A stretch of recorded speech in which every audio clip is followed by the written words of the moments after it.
Primeiro livro russo de leitura, de Lev Tolstói. Este é um conto intitulado O Pequeno Polegar. Um homem pobre tinha 7 filhos, cada um menor que o outro. O menor de todos era tão pequeno que quando nasceu não chegava a um dedo. Depois cresceu um pouco, mas continuou pequeno e era só um pouco maior que um dedo. E por isso o chamavam de Pequeno Polegar. Mas o Pequeno Polegar, apesar de pequeno, era muito esperto e habilidoso. O pai e a mãe ficaram cada vez mais pobres e chegaram a uma situação tão ruim que não tinham comida para dar aos filhos.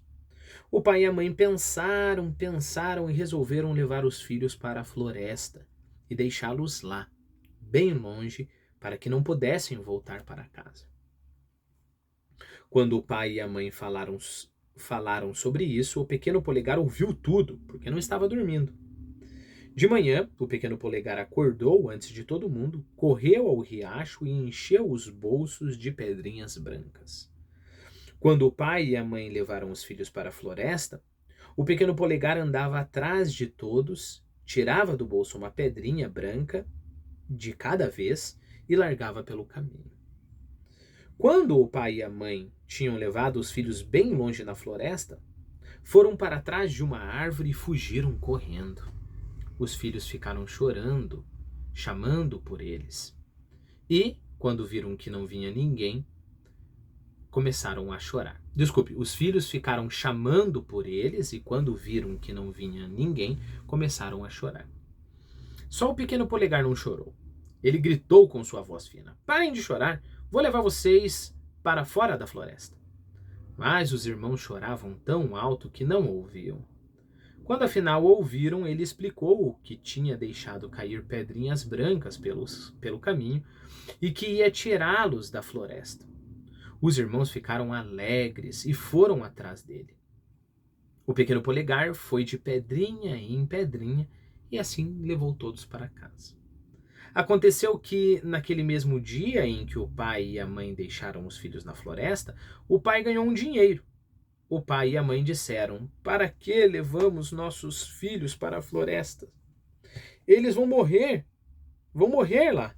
Agora temos dinheiro e podemos alimentar os filhos." A mãe começou a chorar e disse: "Ah, quem dera meus filhos estivessem com a gente agora."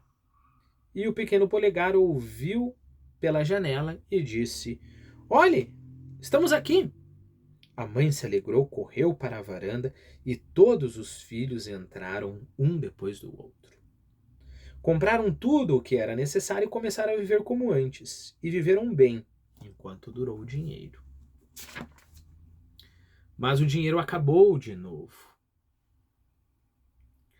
O pai e a mãe começaram de novo a pensar em como iam viver e de novo resolveram levar os filhos para a floresta e deixá-los lá. O Pequeno Polegar ouviu de novo a conversa e, assim que amanheceu, quis ir na ponta dos pés até o riacho pegar pedrinhas. Quando chegou à porta, tentou abrir, mas a porta estava trancada com um ferrolho. Quis levantar a tranca, porém, por mais que tentasse, não conseguia alcançar o ferrolho. Era impossível pegar pedrinhas, por isso pegou pão. Guardou no bolso e pensou: quando nos levarem para a floresta, vou jogar migalhas de pão pelo caminho e assim vou trazer de volta os irmãos outra vez. O pai e a mãe levaram os filhos de novo para a floresta e os deixaram lá. E o Pequeno Polegar deixou cair migalhas de pão pelo caminho. Quando os irmãos mais velhos começaram a chorar, o Pequeno Polegar prometeu tirá-los de novo da floresta. Mas desta vez ele não achou o caminho, porque os passarinhos comeram todas as migalhas de pão. As crianças andaram pela floresta e não acharam o caminho até que anoiteceu. Choraram e todos dormiram. O Pequeno Polegar acordou antes dos outros, subiu numa árvore, olhou em volta e avistou uma casinha. Desceu da árvore, acordou os irmãos e levou-os até a casinha. Bateram na porta. Uma velha saiu na varanda e perguntou o que eles queriam. Responderam que tinham se perdido na floresta. Então a velha deixou que entrassem em casa e disse: Tenho pena de vocês por terem vindo à nossa casa. Meu mujique, ou seja, o meu marido camponês, é um ogro e come carne de gente. Se vir vocês, vai querer comer. Tenho pena de vocês. Escondam-se aqui embaixo da cama e amanhã vou soltar vocês todos. As crianças ficaram com medo e rastejaram para debaixo da cama. De repente ouviram alguém bater na porta e depois entrar na casa. O pequeno polegar espiou debaixo da cama e viu um ogro terrível sentar à mesa e gritar para a velha: Traga vinho! A velha trouxe o vinho. Ele bebeu tudo e começou a farejar. Está com cheiro de gente aqui em casa. Quem você escondeu? A velha começou a dizer que não tinha ninguém, mas o ogro farejou e foi chegando cada vez mais perto. Mais perto.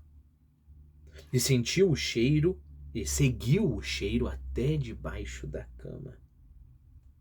Apalpou embaixo da cama com as mãos, pegou o pé do pequeno polegar e gritou: Ah, aqui estão eles!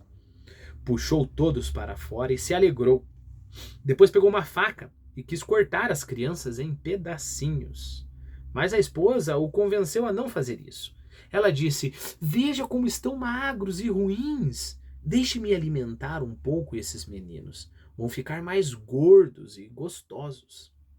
O ogro obedeceu. Mandou que ela desse comida aos meninos e que eles dormissem junto de suas filhas. O ogro tinha 7 filhas, tão pequenas quanto os irmãos do pequeno polegar. Todas as meninas dormiam na mesma cama e todas usavam um gorro dourado.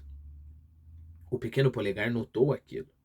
E quando o ogro e a esposa saíram, ele foi até a cama na ponta dos pés, pegou os gorros dourados das filhas do ogro e colocou na sua cabeça e na dos irmãos, e pôs os gorros dele e dos irmãos na cabeça das meninas. O ogro tomou vinho a noite toda, e depois de beber muito, sentiu outra vez vontade de comer. Levantou-se e foi ao quarto onde dormiam o pequeno polegar, seus irmãos e as 7 meninas.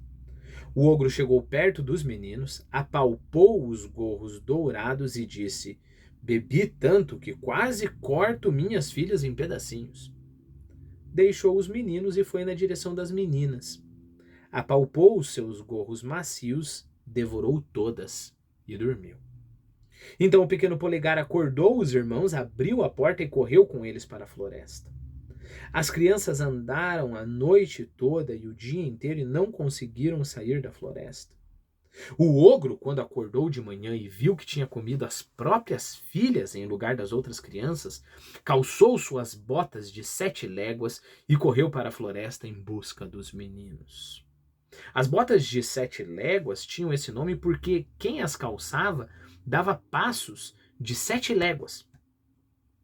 O ogro procurou as crianças por todo lado, não encontrou, e já bem perto delas sentou-se para descansar e dormiu. O pequeno polegar viu que o ogro estava dormindo, rastejou até ele, tirou um punhado de ouro do bolso do ogro e distribuiu para os irmãos. Depois, bem de leve, tirou as botas do ogro.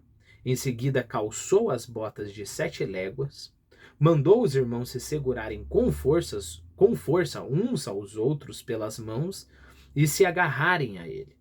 E o pequeno polegar correu tão ligeiro que num instante saiu da floresta e achou sua casa.